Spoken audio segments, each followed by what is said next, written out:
Good morning, Origins Community Church. What a privilege to be with you guys again this morning. It's been a year, can you believe, since we've been here the first time. And what I told Andre and the team yesterday as we spent some time together and Friday evening is, it's so beautiful to see the growth. It's so beautiful to see what has happened since last year to this year. And the fact that we can see fruit is evidence of God's presence in the church and the hunger for the people to pursue Him and not to pursue the things of this world. So that's beautiful. And my name is Hein. For those of you who are here for the first time with me being here, together with me is my wife Minunette. I've got 4 kids. Last year we were only 3, but then Pierce and them encouraged me to have another one. So we've got a little boy that's almost turning 1, the 25th of February. And then we've got one of our eldership couples, Fanny and Salmary, with us. And Andre, I just want to thank you and Beverly for inviting us back again to have the input into the church that we'd love to have because of the journey that we have walked with. And you've got a good leader in Andre. And Piers coming onto team last year was also there's such a difference in you, Andre, because of what Piers has brought to the team. So it's amazing for me to see this. Andre got to know Fanny and Salmer a little bit better when he joined us in Malawi last year. And how awesome is it to see Isaiah 6 verse 8 being the verse for the year for this church, being sent. And that's what we also touched on Friday when we touched on making disciples versus making converts. And I'm sure that perhaps they'll make that available to the church. I don't know if you will. But such an important thing to create disciples and not create converts in a church. And that's where he met them because he was actually going. What a beautiful example. So we're looking forward to this year where we're going to do much more work in Africa. So this morning, what I want to do is I want to speak from a place of conviction because every message that I prepared, every bit of training that I did yesterday with the leaders, all of those things, this message that I want to share with you this morning, as I went through it and I prepared it and I asked God, Lord, what do I say to these people? I was convicted as I went through this. So I pray that as I speak this morning that you'd understand that this comes not from a place of thinking that I know it all, but from a place of heart, knowing that the Lord challenged me to also live this out in a better way, to also speak to the church that we lead in a better way, to pursue what His heart is for His church. Because ultimately we're one body, just many parts of it. So before I go into the message this morning, I just want to pray for us. Lord Jesus, I want to thank you for the beautiful privilege we have this morning to have another day. Breath in our lungs, Lord, a breath that you have breathed into us. And Lord, I pray that as we hear your word this morning, once again, as I speak, Lord, speak through me.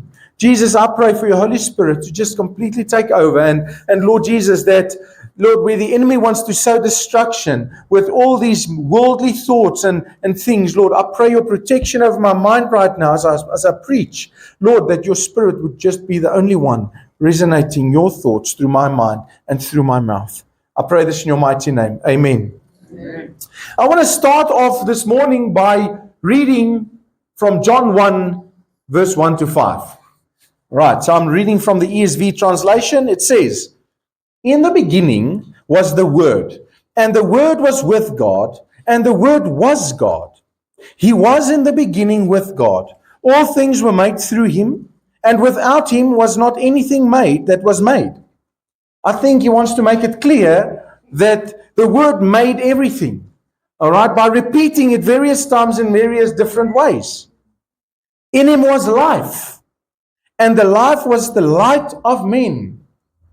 The light shines in the darkness, and the darkness has not overcome it.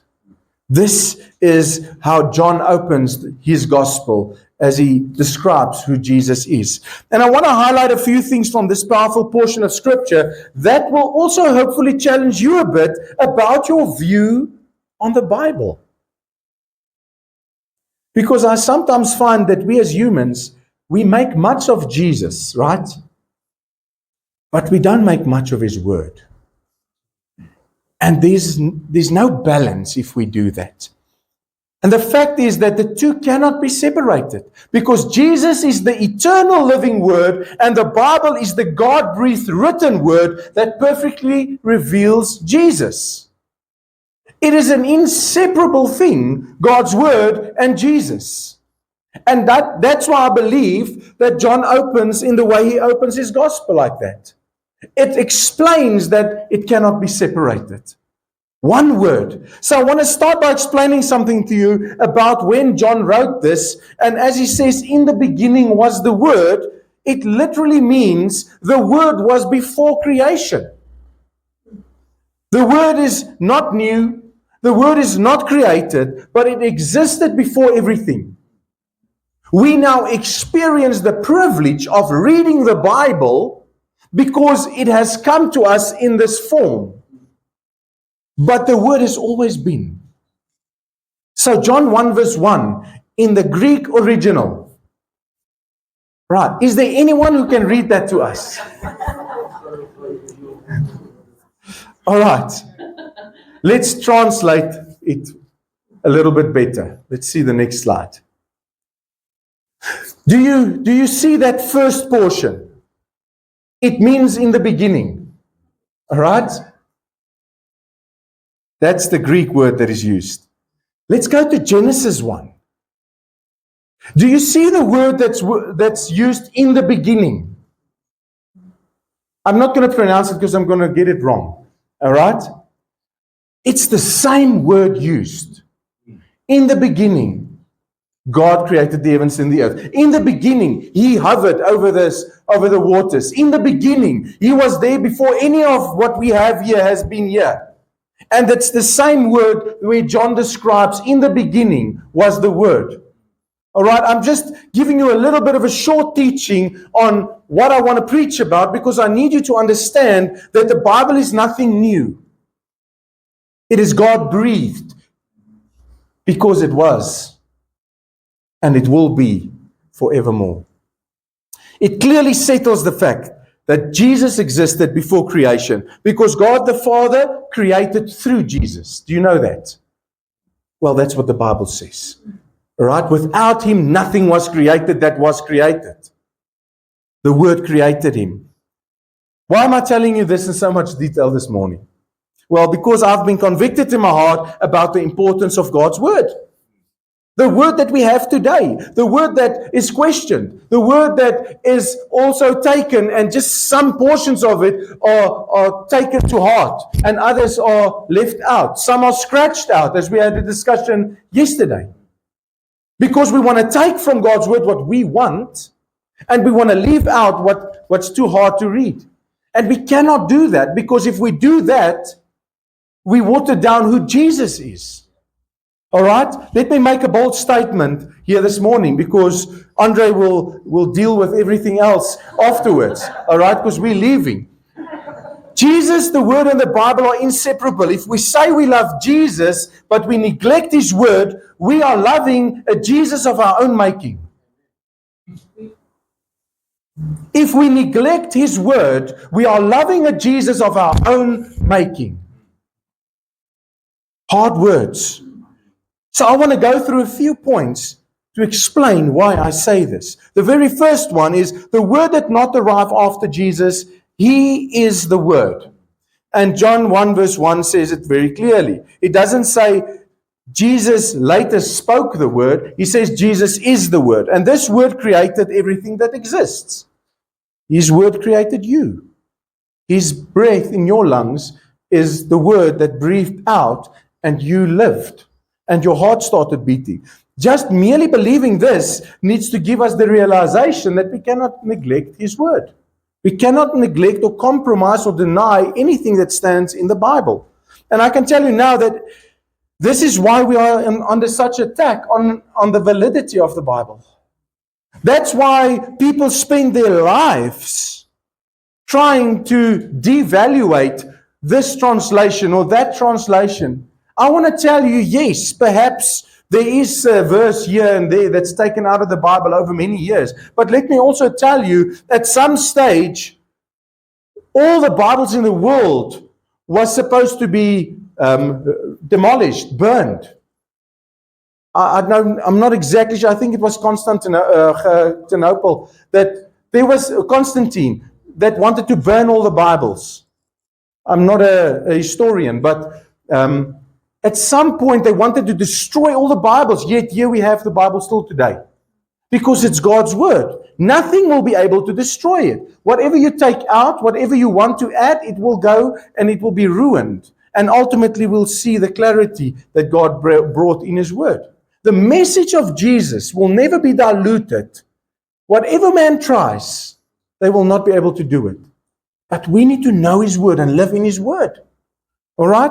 Lies about what actual original contexts say is evident, and especially this area.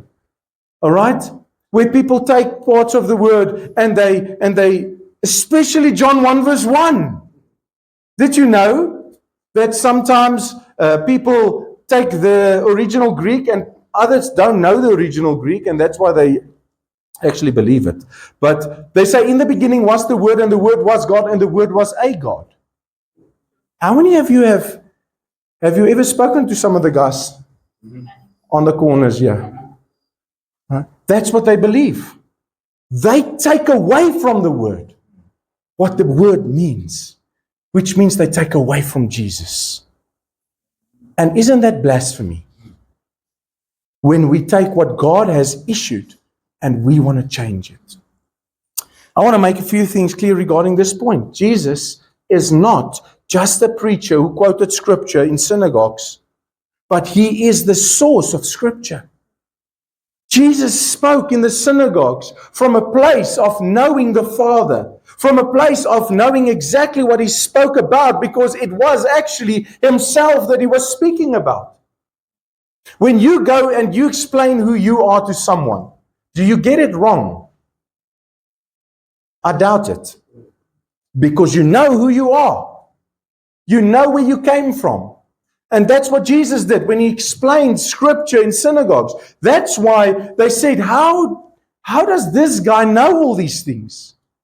He wasn't a scholar. He wasn't a Pharisee that studied the Scriptures. Yet he knows these things because it was his. That's why from a young boy's age, he could speak in the synagogues and amaze the people.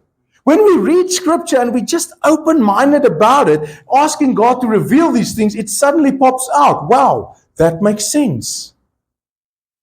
Just looking at the miracle of having the Bible should amaze you. Having a book written over 1,600 more or less years with various different authors, all pointing to one person, Jesus. Isn't that a miracle? Now I want to ask you, how is it possible that one person on this planet gets a revelation from an angel and thinks that that is the truth? Thinks that he's the only special one that can have this revelation, where the Bible shows us God uses everyone to reveal Himself. And when we go to Revelation, we see that it is the revelation of Jesus Christ. And when John gets a revelation, it's Jesus giving him the revelation. It's not an angel.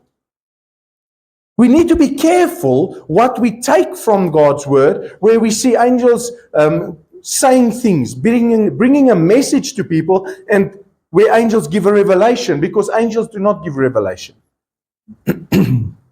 God's word gives revelation, which means it is God inspired, which means it is Jesus and His word. That's why we receive revelation. Does it make sense? The second thing is, Jesus is not just a prophet who explains Scripture. He's the substance of Scripture. The easiest way to realize this is when God spoke through the prophets in the Old Testament. And hopefully you've read some of the Old Testament prophetic books. And they always start with what? What do we start with when we believe God spoke to us? The Lord said, don't we? The Lord said this and the Lord said that. What did Jesus say when He walked the earth? He said, truly, truly, I say to you. He did not say the Lord says, because He is the Lord.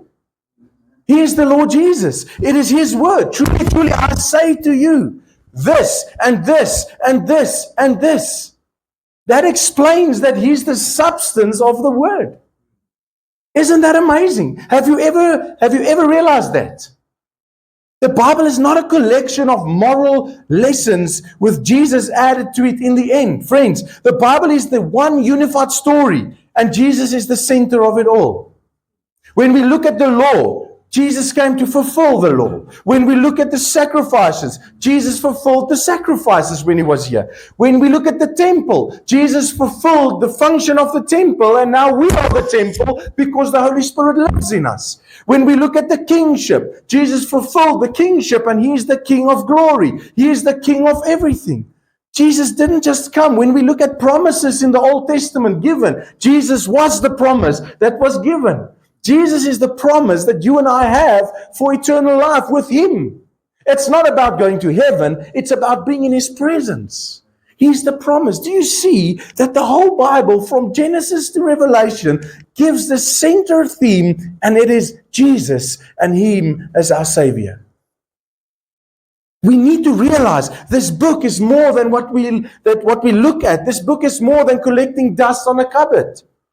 Jesus says in the Gospel of Matthew 5:17, I've not come to abolish them, but to fulfill them. The law, the words, the prophetic words that was written. Because He was the only one who could live out His own word perfectly. That's why there was no one else that has ever walked the earth that could have done it. Because He was the Word. He is the Word. He is the only one that could live out the Word because it was Him. Jesus is not just a miracle worker who used Scripture, but He's the authority behind it. When we pray for people that is sick and they are healed, is it us that's so great?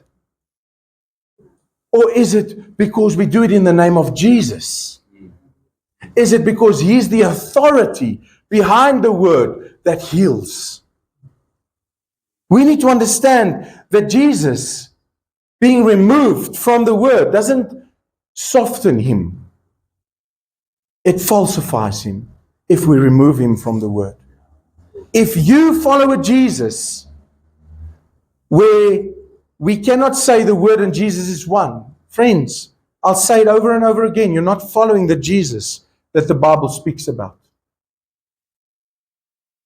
Point number 2. The same word that created the world now confronts our lives. The same word that breathed out something, let there be light, now confronts you and me as we walk this earth and need to glorify the name of the Father. The same word that said, let there be light in Genesis, the same word that says, follow me in the flesh.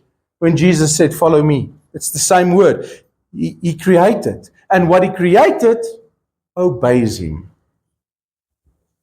And when we look at Jesus, when He spoke to the sick, sickness obeyed Him and left. When He spoke to the storms, storms obeyed Him and calmed down. When He spoke to the food, it multiplied. When He spoke to the dead, they rose. And when He spoke to the darkness, the demonic, it returned to where it came from. Nature understood that it did not have a choice but to obey the one that created him. Jesus created us with a choice. He specifically created us to be able to choose. But if we look around us and we read His word and we see that everything's submitted to Him, why on earth do we not submit to Him? Why on earth do we neglect reading His word? Why on earth do we think that we can do anything without Him? If we are speaking about being sent, how are we going to be sent without knowing the substance of His word? Because we will need it to make disciples. If creation responds instinctively to the word that made it, how much more should a redeemed people respond intentionally to the love that Jesus wants to give us?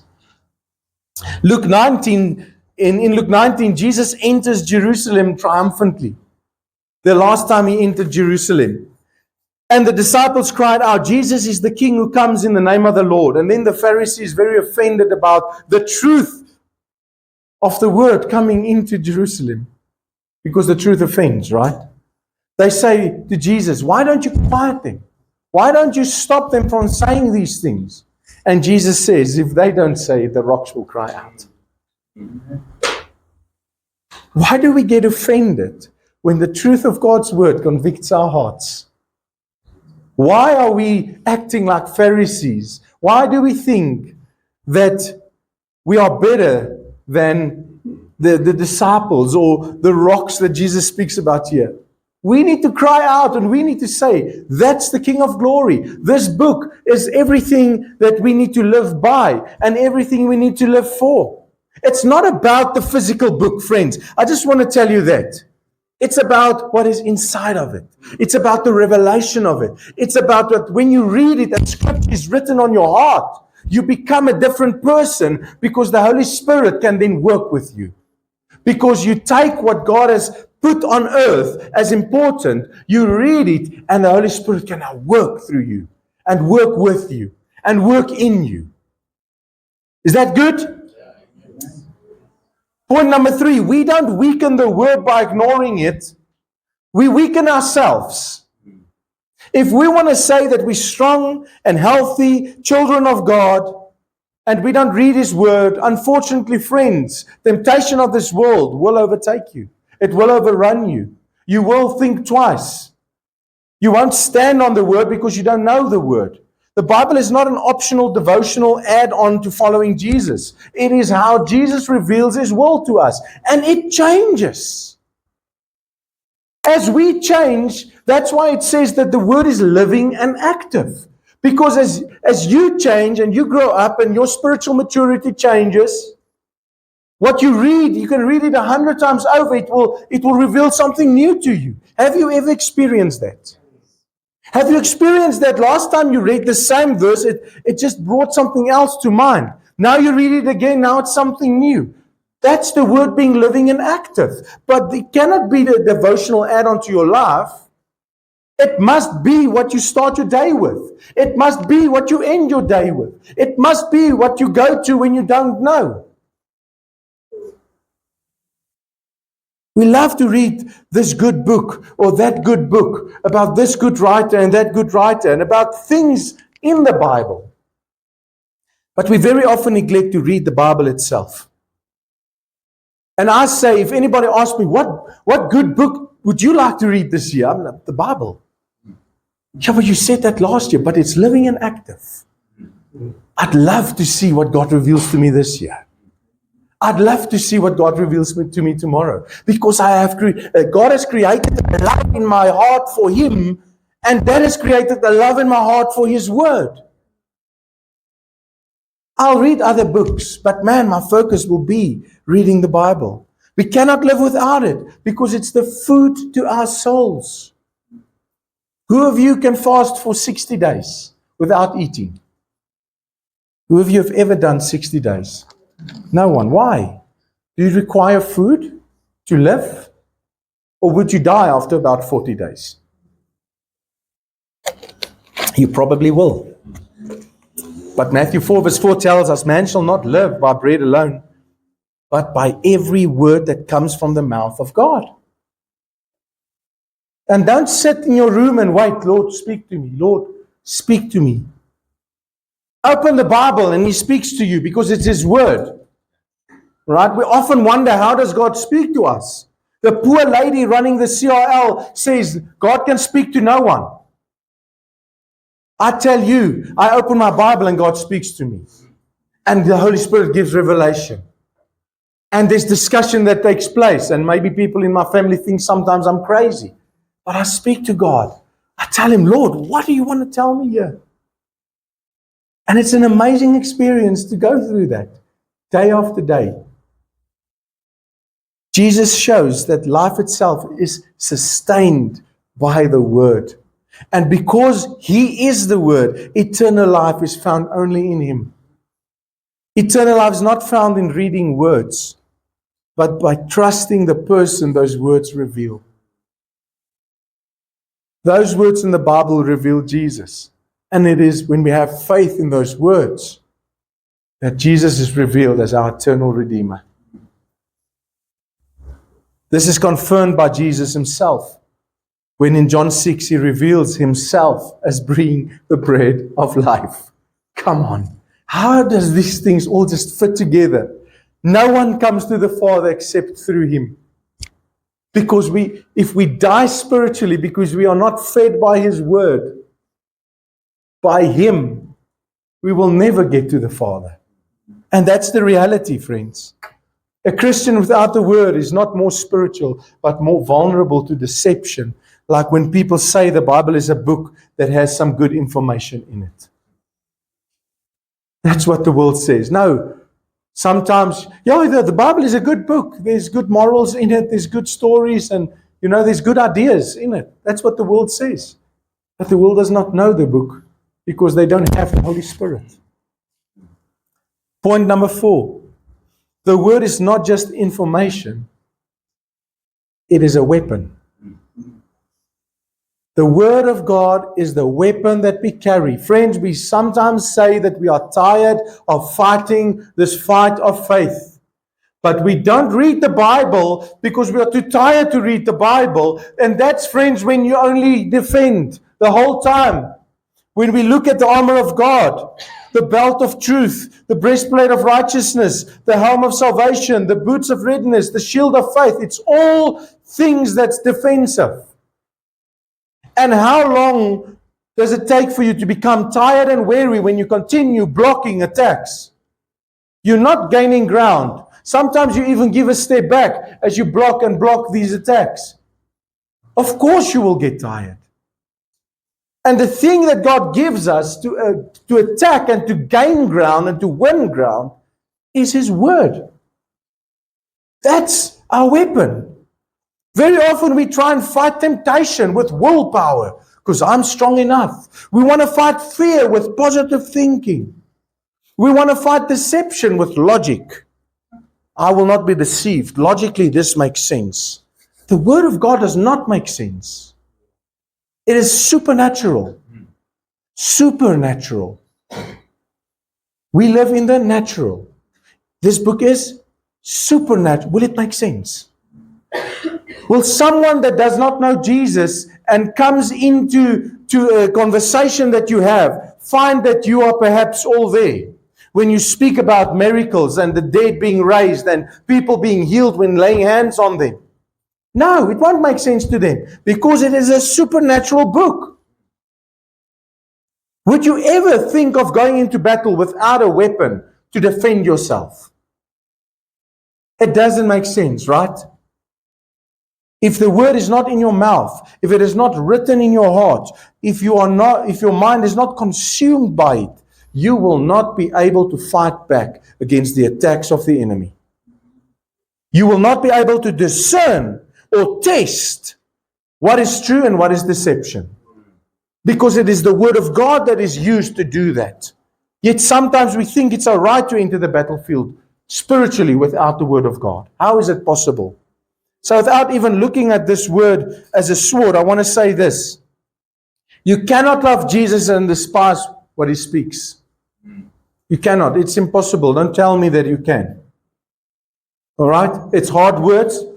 And that's why I say that when I prepared this preach, there was a conviction in my heart about these things. There was a challenge in my heart. What do you think? What do you do? But I cannot love Jesus and not love His Word. It's the same. He is the same. He is the Word.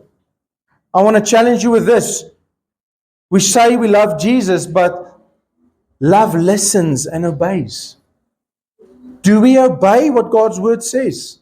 I'm not speaking about us being human and sometimes we do give into some temptation. Sometimes we do sin, but it's never intentional. We don't wake up this morning and say, today, I'm going to sin, Poppy. We don't wake up saying that. Because our hearts are turned towards Jesus. We want to do what His Word says, right? That's what we need to do. Yes, we do fall sometimes, but then we repent and we turn away from it. We don't fight it with our own willpower. We fight it with the Word. Love listens and obeys. John 14 verse 23 and 24 says, Jesus answered him, if anyone loves me, he will keep my word, and my Father will love him. When I keep the word of the Lord, the Father will love me, and then we will come to him and make our home with him. Jesus, the Creator, the one who was before creation, the Word that was before creation. If we love Jesus, we do what His Word says, then they, the Father, the Son, and the Holy Spirit will come and make their home in me. The Trinity revealed in this portion of Scripture. Do you see that?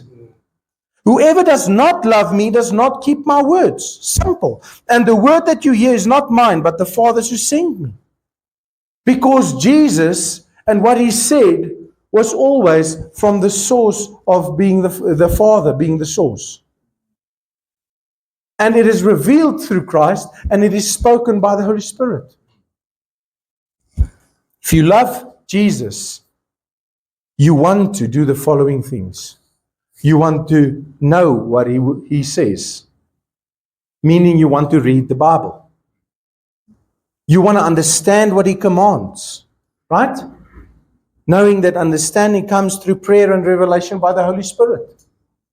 You want to submit to what He reveals, meaning that I choose to obey.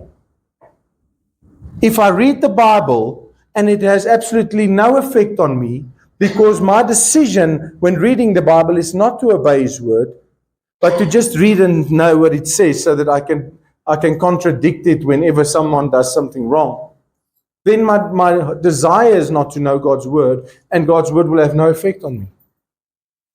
But when I read it and I want it to be changed by His word, He will bring revelation through the Holy Spirit. Jesus is the living word. Do we understand that? The Bible is the written word. The Spirit brings the word to life. The Spirit connects the living word and the written word. And then that's why we have to have Him to get revelation from what God's word says. We have to be filled with the Holy Spirit. And on Friday I spoke a bit about Simon the magician who heard the word. He took the word for a moment. He even followed Philip as Philip ministered the gospel.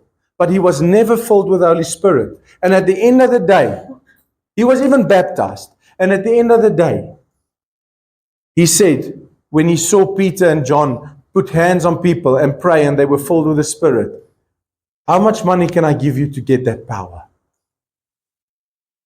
It's a good example of people hearing the word, but not being receptive to it. And friends, there's nothing you and I can do about it, except live what God's word says, being an example, having the joy that God speaks about here. And whenever someone says something, not giving my opinion, but saying, this is what the word of God says. And the Holy Spirit ultimately needs to be allowed into that person's heart. What does the Bible say? It says, I knock at the door of your heart. If you open it, I will come in. But if you don't open it, and we see many people in this, even just this region of yours, that does not open their hearts to the Lord to come in. Point number 6. A word-centered church is a Jesus-exalting church.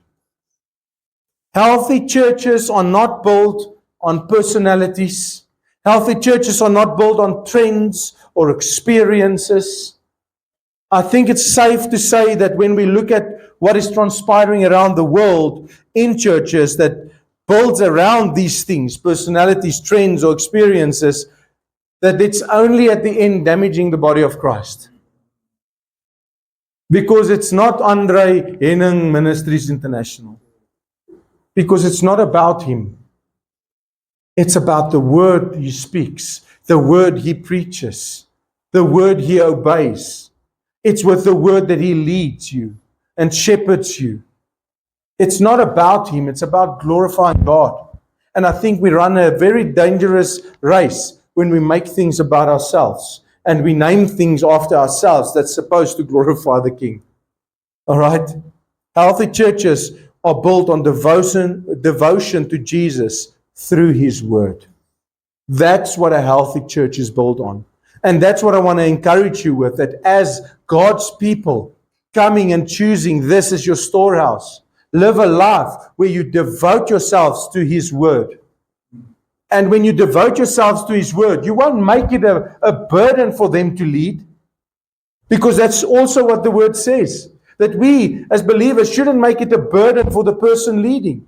But we should joyfully come and open ourselves up and serve and help and be one. And have unity and build kingdom. Because the truth is, we are not here for ourselves. We are not here to be recognized by anyone. We are here to build the kingdom of God. And we are only supposed to do that through his word. His word is a light unto our path and a lamp unto our feet. His word is the thing that guides us and leads us, shows us where to go. His word is what we use when the Holy Spirit tells us, go and pray for that person. When his Holy Spirit says, why don't you give that to this person? It's all revealed through his word. And if you want to be a healthy church, continuing in the wonderful growth that you have seen, you will hold fast to his word. But friends, I want to tell you, we need to have the whole counsel of God in mind. We cannot just choose Paul's books or the Gospels or the New Testament. We need to hold fast to the whole counsel of God. Every single bit of it is relevant. Every single bit of it has something to teach us. Although when we look at the law, we are not necessarily in a place where we follow the law anymore. We're not living in a place where we sacrifice things so that we can get God to forgive us. Because Jesus changed a lot of that. But it doesn't mean that we cannot learn anything from it anymore. It doesn't mean that it cannot be relevant to us in some way in our lives. It doesn't fall away. Jesus came to fulfill it. We are living in a time where the Bible is being explained away. The Bible is being softened. The Bible is being reinterpreted. And the Bible is being selectively obeyed. That's the times we live in. Because people don't like what it says when we speak about sexual immorality, when we speak about idolatry. People don't like it when money becomes their God. People don't like it when their family becomes their God. People don't like the structure that God has put in place when we read his word. People don't like it when I tell them, listen, there's this circle of influence and God is the center of it and he needs to be my everything. And then your spouse comes and he or she is the second most important person in your life. Not the first. My wife sits here and knows she's not the most important person in my life. God is. Because if I don't have God, this will fail. Do you understand that? Do you understand that it's God that placed marriage in this earth? And if we don't have him in marriage, this will not work. But she's the most important person on this planet for me. She's more important than my kids. They know that. Because she's my wife. They're going to live their own lives. They are more important than the family. Because until they leave the house, I need to train them and teach them up in the ways of the Lord. People don't like it, but that's the model that the Word of God gives us. Without God being the center of it all, our lives will fall apart wherever we make something else more important. We cannot soften God's Word. I'm not afraid to speak about it because I am convicted about it. And the result of these things are weak believers and confused churches. And we don't want to have weak believers and confused churches in our areas. We want to preach the truth of the gospel. We want to walk in its authority. And we want to see lives change. All right? God is raising up a people again who tremble at his word. Not tremble out of fear, but tremble out of reverence. Amen. Tremble because they know who God is. who submits to His word, not from a place of compulsion, but from a place of loving our Savior, understanding the sacrifice that He has made for us, and a people who live by His word. The future of this church will not be secured by gifted preaching or powerful worship sessions or even supernatural experiences. It will be sustained and secured if God has spoken and that settles it. Yeah. It will be secured by people who loves the word and all of it. I believe God is calling Origins Community Church, as He is calling the rest of His body and bride, to be word-centered, to be spirit-filled, and to be Jesus-exalting, making everything about Jesus. And people who know what He has said, believe what He has said, and live what He has said. So today I want to ask you this. Will you come back under the authority of God's word if you've perhaps strayed from it? Would you go and dust off your Bible one more time, and not let it get dust again? Would you understand that it is not worth arguing about what translation you're going to read, as long as you read something that is Christian-based, all right? That has all the books that the Bible has in it. Not anything taken away. Not some weird translation that changes things in the Bible, but just the Bible as we have it. All right? Dust it off. Will you do that? Will you not just be part of the world speaking about the word, but would you be that part living out the word? That's a challenge that I place at your feet this morning. And Andrea, I wanna challenge you and peers as well to continue challenging them on this. To never let them forget that the Word of God is living and active and is an important part of who Jesus is. Because when the Word is honored, friends, Jesus is exalted. When Jesus is exalted, the church becomes a powerful source in its environment and in its area. And when the church becomes powerful, darkness has no choice but to retreat. Darkness has no choice but to retreat. I don't know, but you know how many things are happening in this area. You know what darkness needs to retreat. And it will only retreat when we have an obedient people standing up with the authority of the word and fighting and taking back ground. Yes. And I want to leave you with that this morning. That as you have heard the word and as you have heard explanation from the word, that it would grip your heart so much and cause such a conviction in your hearts that you would not be able to sit here and wait to just go home and to start opening up the Bible again and to start reading it. I want to tell you, we spoke a bit about it yesterday, but even the genealogies has something in it. Even reading the genealogies, even reading Leviticus, even reading the law has something in it. I do want to encourage you, if you want to go into that, even into Leviticus, for instance. Don't just read Leviticus, read the New Testament as well. Read old, read new. But start reading the Bible again. Start loving the Bible again. Start asking God as you read, Lord, what do you want to reveal in these portions of your word to me? How can I make this work? How can I be active in your kingdom? How can I be obedient to this? Lord, change me. That's the only way where we grow. The only way that God intended for us to fight this spiritual battle that we're all in. Because principalities cannot stand against God. It cannot stand against His word. When Jesus was in the desert and He was tempted after fasting for 40 days, the only weapon that He had was, it is written. It is written.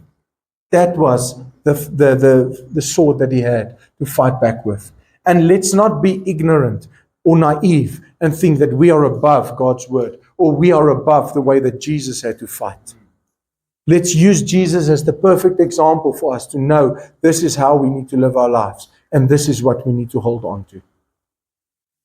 Let's pray. Lord Jesus, I want to thank you this morning, Lord, for this message that you brought this. And Lord Jesus, that it was a message that you convicted my heart with, Lord. And I pray that the same conviction would fall on every person sitting here this morning, Lord Jesus, that they would learn to love your word, Lord. Learn to hold on to your word, Lord. Learn to quote your word, Lord. Lord Jesus, I want to pray that your word that's living and active become living and active in their lives, Lord, so that they become powerful warriors in your kingdom, Lord. Not just people knowing about your word and not making a difference wherever they go, but Lord, a people that pushes forward, takes ground back that the enemy has stolen, because you are the creator, Lord Jesus. Everything is yours. And Lord, I pray that as we walk, that your spirit would come and just have an encounter with us. Lord Jesus, strengthen us, guides us, gives us that unknown knowledge that we didn't know we have. But Lord Jesus, in you, may we fight this good fight of faith. I pray this in your mighty name. Amen. I just want to say one more thing. As I prayed, God just highlighted that to me. Also, once again, from a discussion we had yesterday. You don't have to know exactly in what verse and what book something stands. Because there's not a lot of people that knows those things. And Scripture, the Bible, was given to us and was structured like that for us to easily read it. But that's not how Scripture was written. You must just be wary that what you say is indeed in the Word. All right. But when we quote Word, when we quote what is in the Word, it is the substance of the Word that has the authority released. Not in John 1 verse 1 this stands, but the Word of God says. Jesus did not say in scroll 34, paragraph 8, it is written. He told the devil, it is written. Right, so I want to encourage you with that, because sometimes we think that we are disqualified from using His word when we can't remember exactly where in the Bible it stands. It's not what it's about.